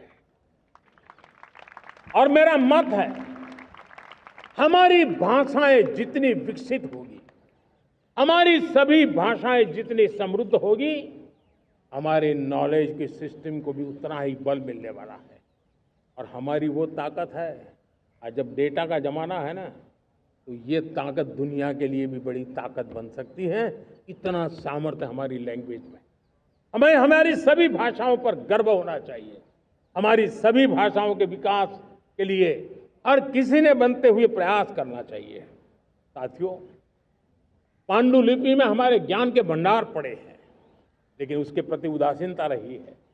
इस बार हमने ज्ञान भारतम योजना के तहत देश भर में जहां भी हस्तलिखित ग्रंथ है, जहां पांडुलिपियां हैं, सदियों पुराने जो दस्तावेज हैं, उनको खोज खोज करके आज की टेक्नोलॉजी का उपयोग करते हुए उस ज्ञान की समृद्धि को आने वाली पीढ़ियों के लिए काम आए, उस दिशा में काम कर रहे हैं। मेरे प्यारे देशवासियों, हमारा स्पष्ट मत है, यह देश सिर्फ सरकारें नहीं बनाती है, ये देश राज सत्ता पर विराजमान लोग ही नहीं बनाते हैं, ये देश शासन की धुरा संभालने वाले नहीं बनाते हैं।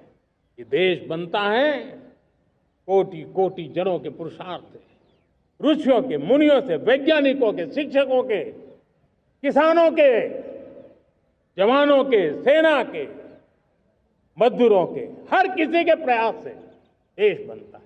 हर किसी का योगदान होता है, व्यक्ति का भी होता है, संस्थाओं का भी होता है। आज मैं बहुत गर्व के साथ एक बात का जिक्र करना चाहता हूं। आज से 100 साल पहले एक संगठन का जन्म हुआ, राष्ट्रीय स्वयंसेवक संघ। 100 साल की राष्ट्र की सेवा एक बहुत ही गौरवपूर्ण स्वर्णिम पृष्ठ है। व्यक्ति निर्माण से राष्ट्र निर्माण के संकल्प को लेकर के 100 साल तक मां भारती का कल्याण का लक्ष्य लेकर के लक्षावधि स्वयंसेवकों ने मातृभूमि के कल्याण के लिए अपना जीवन समर्पित किया है। सेवा, समर्पण, संगठन और अप्रतिम अनुशासन, ये जिसकी पहचान रही है, ऐसा राष्ट्रीय स्वयंसेवक संघ दुनिया का ये सबसे बड़ा एनजीओ है। एक प्रकार से 100 साल का उसका समर्पण का इतिहास है।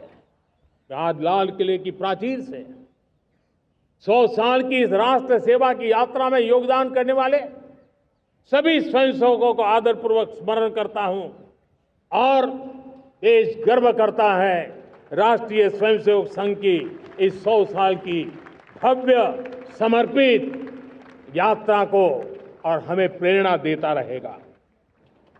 मेरे प्यारे देशवासियों, हम समृद्धि की ओर जा रहे हैं, लेकिन समृद्धि का रास्ता सुरक्षा से गुजरता है। पिछले 11 वर्षों में राष्ट्र सुरक्षा, राष्ट्र रक्षा, राष्ट्र के नागरिकों की रक्षा, इन सभी मोर्चों पर हमने पूरे समर्पण भाव से काम किया है। हम बदलाव लाने में सफल हुए हैं। यह देश जानता है कि हमारे देश का बहुत बड़ा जनजातीय क्षेत्र नक्सलवाद की चपेट में, माओवाद की चपेट में पिछले कई दशकों से लहूलुहान हो चुका था। सबसे ज्यादा नुकसान मेरे आदिवासी परिवारों को हुआ। आदिवासी माताओं बहनों ने अपने सपने के होनहार बच्चों को खो दिया। नौजवान बेटे गलत रास्ते पर खींच लिए गए, भटकाए गए, उनकी जीवन को तबाह कर दिया गया। हमने फौलादी हाथ से काम लिया। एक समय था, कभी 125 से ज्यादा जिलों में नक्सलवाद अपनी जड़ें जमा चुका था। माओवाद की चंगुल में हमारे जनजातीय क्षेत्र, हमारे जनजातीय नौजवान फंसे हुए थे और आज 125 जिलों में से कम होते होते हम 20 पर ले आए हैं। उन जनजातीय समाज की सबसे बड़ी हमने सेवा की है। और आप देखिए, एक जमाना था जब बस्तर को याद करते ही माओवाद, नक्सलवाद, बम बंदूक की आवाज सुनाई देती थी। उसी बस्तर में माओवाद नक्सल से मुक्त होने के बाद जब बस्तर के नौजवान ओलंपिक करते हैं, हजारों नौजवान भारत माता की जय बोल करके खेल के मैदान में उतरते हैं, पूरा वातावरण उत्साह से भर जाता है। ये बदलाव देश देख रहा है। जो क्षेत्र कभी रेड कॉरिडोर के रूप में जाने जाते थे, वो आज विकास के ग्रीन कॉरिडोर बन रहे हैं। साथियों, हमारे लिए गर्व की बात है, भारत के नक्शे में जिन क्षेत्रों को लहूलुहान कर दिया गया था, लाल रंग से रंग दिया गया था, हमने वहां संविधान, कानून और विकास का तिरंगा फहरा दिया है। मेरे प्यारे देशवासियों,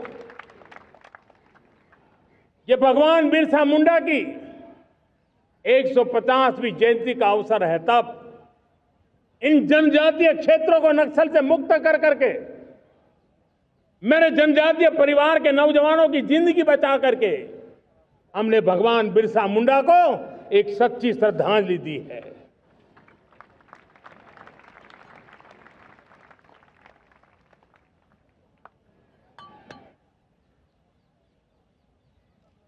मेरे प्यारे देशवासियों, मैं आज देश के सामने एक चिंता, एक चुनौती के संबंध में आगाह करना चाहता हूं। षड्यंत्र के तहत, सोची समझी साजिश के तहत देश की डेमोग्राफी को बदला जा रहा है। एक नए संकट के बीज बोए जा रहे हैं और ये घुसपैठिए मेरे देश के नौजवानों की रोजी रोटी छीन रहे हैं। एक घुसपैठिए मेरे देश की बहन बेटियों को निशाना बना रहे हैं। ये बर्दाश्त नहीं होगा। ये घुसपैठिए भोले भाले आदिवासियों को भ्रमित करके उनकी जमीनों पर कब्जा कर रहे हैं। ये देश सहन नहीं करेगा। और इसलिए मेरे प्यारे देशवासियों,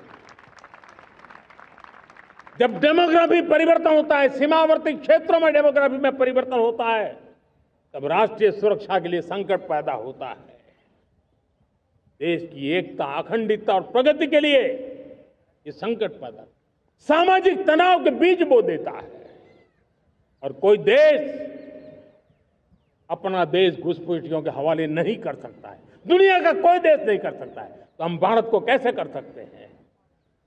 हमारे पूर्वजों ने त्याग और बलिदान से आजादी पाई है, हमें स्वतंत्र भारत दिया है।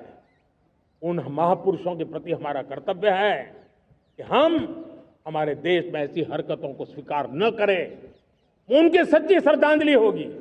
और इसलिए मैं आज लाल किले की प्राचीर से कहना चाहता हूं, हमने एक हाई पावर्ड डेमोग्राफी मिशन शुरू करने का निर्णय किया है। ये मिशन, इस मिशन के द्वारा ये जो भीषण संकट नजर आ रहा है, भारत पे मंडरा रहा है जो संकट है, उसको निपटाने के लिए तय समय में सुविचारित, सुनिश्चित रूप से अपने कार्य को करेगा। उस दिशा में हम आगे बढ़ रहे हैं। मेरे प्यारे देशवासियों, कल जन्माष्टमी का पावन पर्व है। भगवान श्री कृष्ण का जन्मोत्सव देश में मनाया जाता है। साथियों, जब मुझे भगवान श्री कृष्ण याद आते हैं तो हम देख रहे हैं कि पूरे विश्व में आज युद्ध के तौर तरीके बदल रहे हैं। हमने देखा है कि भारत युद्ध के हर नए तौर तरीकों को निपटने में समृद्ध है। हमने ऑपरेशन सिंदूर में दिखा दिया है टेक्नोलॉजी में जो भी महारत थी।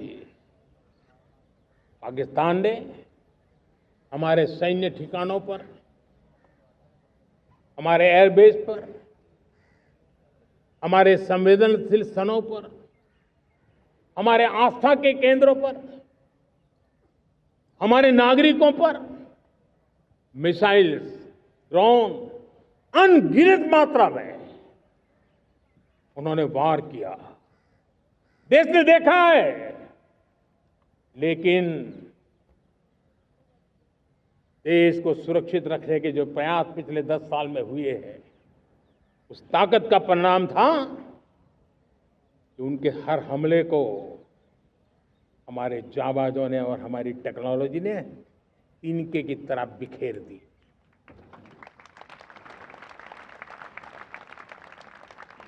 रत्ती भर नुकसान नहीं कर पाए। और इसलिए जब युद्ध के मैदान में टेक्नोलॉजी का विस्तार हो रहा है, टेक्नोलॉजी हावी हो रही है, तब राष्ट्र की रक्षा के लिए, देश के नागरिकों की सुरक्षा के लिए हमें भी, हमने जो आज महारत पाई है वो महारत का और विस्तार करने की जरूरत है। हमने आज जो महारत पाई है उसको लगातार अपग्रेड करते रहने की आवश्यकता है। और इसलिए साथियों, मैंने एक संकल्प लिया है, मुझे आपके आशीर्वाद चाहिए, कोटि कोटि देशवासियों के आशीर्वाद चाहिए। क्योंकि समृद्धि कितनी ही क्यों न हो, अगर सुरक्षा के प्रति उदासीनता बरतते हैं तो समृद्धि भी किसी काम की नहीं रहती। और इसलिए सुरक्षा का महत्व बहुत बड़ा है। और इसलिए मैं आज लाल किले की प्राचीर से कह रहा हूं, आने वाले 10 साल में 2035 तक राष्ट्र के सभी महत्वपूर्ण स्थलों, जिनमें सामरिक के साथ साथ सिविलियन क्षेत्र भी शामिल है, जैसे अस्पताल हो, रेलवे हो, जो भी आस्था के केंद्र हो, उन्हें टेक्नोलॉजी के नए प्लेटफॉर्म द्वारा पूरी तरह सुरक्षा का कवच दिया जाएगा। ये सुरक्षा का कवच लगातार विस्तार होता जाए, देश का हर नागरिक सुरक्षित महसूस करे। किसी भी प्रकार की टेक्नोलॉजी हम पर वार करने आ जाए, हमारी टेक्नोलॉजी उससे बेहतर सिद्ध हो। और इसलिए आने वाले 10 साल 2035 तक मैं ये राष्ट्रीय सुरक्षा कवच का विस्तार करना चाहता हूं, मजबूती देना चाहता हूं, आधुनिक बनाना चाहता हूं। और इसलिए भगवान श्री कृष्ण से प्रेरणा पाकर के हमने श्री कृष्ण का जो सुदर्शन चक्र था, उस सुदर्शन चक्र की राह को चुना है। आप में से बहुत लोगों को याद होगा, जब महाभारत की लड़ाई चल रही थी, श्री कृष्ण ने अपने सुदर्शन चक्र से सूर्य के प्रकाश को रोक दिया था और दिन में ही अंधेरा कर दिया था। सूर्य प्रकाश को सुदर्शन चक्र से रोक दिया था। और तब अर्जुन ने जो शपथ ली थी जयद्रथ का वध करने की, उस प्रतिज्ञा को अर्जुन पूर्ण कर पाए थे। वो सुदर्शन चक्र के पराक्रम और रणनीति का परिणाम था। अब देश सुदर्शन चक्र मिशन लॉन्च करेगा।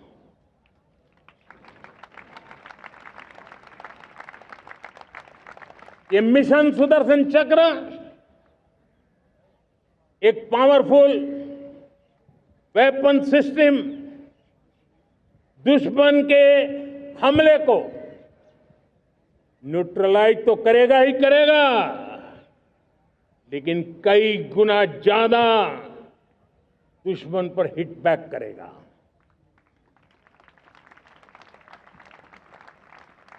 हमने भारत के इस मिशन सुदर्शन चक्र के लिए कुछ मूलभूत बातें भी तय की है। आने वाले 10 सालों में हम उसको प्रखरता से आगे बढ़ाना चाहते हैं। एक तो ये पूरी आधुनिक सिस्टम, इसके लिए रिसर्च, डेवलपमेंट, उसकी मैन्युफैक्चरिंग हमारे देश में ही हो, हमारे देश के नौजवानों के टैलेंट से हो, हमारे देश के लोगों के द्वारा बनी। दूसरा, एक ऐसी व्यवस्था होगी जो वॉरफेयर के हिसाब से भविष्य में क्या क्या संभावनाएं हैं उसका हिसाब किताब लगा करके +1 की स्ट्रेटेजी वर्कआउट करेगी। और तीसरा, सुदर्शन चक्र की एक ताकत थी, वो बहुत ही प्रिसाइज, जहां जाना था वहीं जाता था और वापस श्री कृष्ण के पास लौट के आता था। हम इस सुदर्शन चक्र के द्वारा भी टारगेटेड प्रिसाइज एक्शन के लिए भी व्यवस्था को विकसित करने की दिशा में आगे बढ़ेंगे। और इसलिए युद्ध के बदलते तौर तरीकों में राष्ट्र की सुरक्षा, नागरिकों की सुरक्षा के लिए मैं बड़े प्रतिबद्धता के साथ इस कार्य को आगे बढ़ाने के लिए वचन देता हूं। मेरे प्यारे देशवासियों, जब हम लोकतंत्र की बात करते हैं, स्वतंत्र भारत की बात करते हैं, तब हमारा संविधान हमारे लिए सर्वोच्च दीप स्तंभ होता है, हमारा प्रेरणा का केंद्र होता है। लेकिन आज से 50 साल पहले भारत के संविधान का गला घोंट दिया गया था, भारत के संविधान के पीठ पे छुरा भोंक दिया गया था, देश को जेल खाना बना दिया गया था, आपातकाल लगा दिया गया था, इमरजेंसी थोप दी गई थी। इमरजेंसी के 50 साल हो रहे हैं। देश की किसी भी पीढ़ी ने संविधान की हत्या के इस पाप को कभी भूलना नहीं चाहिए। संविधान की हत्या करने वाले पापियों को नहीं भूलना चाहिए। और हमें भारत के संविधान के प्रति अपने समर्पण को और मजबूती देते आगे बढ़ना चाहिए। वो हमारी प्रेरणा है। मेरे प्यारे देशवासियों, मैंने इसी लाल किले से पंच प्रण की बात कही थी। मैं आज लाल किले से फिर से एक बार मेरे देशवासियों का पुनः स्मरण जरूर करना चाहता हूं। विकसित भारत बनाने के लिए न हम रुकेंगे, न हम झुकेंगे। हम परिश्रम की पराकाष्ठा करते रहेंगे और अपनी आंखों के सामने 2047 में विकसित भारत बना करके रहेंगे। मेरे प्यारे देशवासियों, हमारा दूसरा प्रण है कि हम हमारे जीवन में, हमारी व्यवस्थाओं में, हमारे नियम कानून परंपराओं में गुलामी का एक भी कण अब बचने नहीं देंगे। हम हर प्रकार की गुलामी से मुक्ति पाकर के ही रहेंगे। मेरे प्यारे देशवासियों, हम अपनी विरासत पर गर्व करेंगे। हमारी पहचान का सबसे बड़ा आभूषण, सबसे बड़ा गहना, सबसे बड़ा मुकुटमणि हमारी विरासत है। हम विरासत का गर्व करेंगे। मेरे प्यारे देशवासियों, इन सब के लिए एकता, ये मंत्र सबसे बड़ा शक्तिशाली मंत्र है और इसलिए एकता की डोर को कोई काट न सके, ये हमारा सामूहिक संकल्प होगा। मेरे प्यारे देशवासियों, मां भारती के प्रति कर्तव्य निभाना ये पूजा से कम नहीं है, तपस्या से कम नहीं है, आराधना से कम नहीं है। और उसी भाव से हम सब मातृभूमि के कल्याण के लिए परिश्रम की पराकाष्ठा करते हुए 2047 विकसित भारत के लक्ष्य को पार करने के लिए अपने आप को अपा देंगे, अपने आप को झोंक देंगे। जो भी सामर्थ्य है, कोई भी अवसर को छोड़ेंगे नहीं। इतना ही नहीं, नए अवसरों को निर्माण करेंगे और निर्मित करने के बाद हम 140 करोड़ देशवासियों के सामर्थ्य से आगे बढ़ते ही रहेंगे, बढ़ते ही रहेंगे, बढ़ते ही रहेंगे। मेरे प्यारे देशवासियों, हमें याद रखना है, 140 करोड़ देशवासियों को याद रखना है, परिश्रम में जो तपा है, परिश्रम में जो तपा है, उसने ही तो इतिहास रचा है। परिश्रम में जो तपा है, उसने ही तो इतिहास रचा है। जिसने फौलादी चट्टानों को तोड़ा है, जिसने फौलादी चट्टानों को तोड़ा है, उसने ही समय को मोड़ा है। जिसने फौलादी चट्टानों को तोड़ा है, उसने ही समय को मोड़ा है। और समय को मोड़ देने का भी, समय को मोड़ देने का भी यही समय है, सही समय है। मेरे प्यारे देशवासियों, एक बार फिर आप सबको आजादी के इस महान पर्व की अनेक अनेक शुभकामनाएं देता हूं, बहुत बहुत बधाई देता हूं। मेरे साथ बोलेंगे, जय हिंद, जय हिंद, जय हिंद।